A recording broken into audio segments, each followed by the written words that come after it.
નવસારીના બોરિયાજ ટોલ નાકા પર GJ21 પાર્સિંગના વાહનોની ફ્રી એન્ટ્રી બંધ કરાતા વાહન ચાલકોમાં આક્રોશ। નવસારી જિલ્લામાંથી પસાર થતા નેશનલ હાઈવે નંબર 48 પર કેટલાક આવેલા બોરિયાજ ટોલ નાકા પર પ્રશાસનના નિર્ણયથી વિવાદ સર્જાયો। 1 મેથી GJ21 એટલે કે નવસારી જિલ્લાના પાર્સિંગ ધરાવતા વાહનો માટેની ફ્રી ટોલ સુવિધા બંધ કરી દેવાતા સ્થાનિકોમાં ભારે રોષ જોવા મળી રહ્યો છે। ભૂતકાળમાં પણ આ ટોલ નાકા ઉપર ટોલ ટેક્સ મુદ્દે મોટો વિવાદ અને ઘર્ષણ સર્જાયું હતું। ત્યારબાદ સ્થાનિકોની રજૂઆતને ધ્યાનમાં રાખી નવસારી જિલ્લાના વાહનો પાસેથી ટોલ લેવાનું બંધ કરવામાં આવ્યું હતું।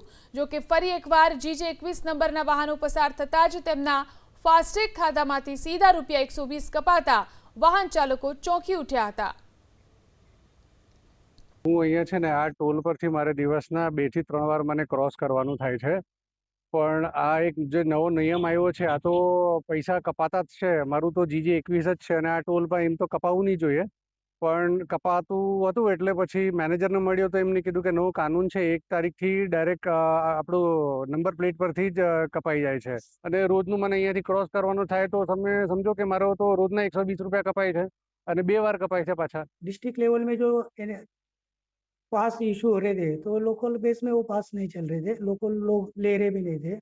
अभी NHA गाइडलाइन में सारे लोगों को टोल कटेगा, ऑटोमेटिक सिस्टम हो गई है।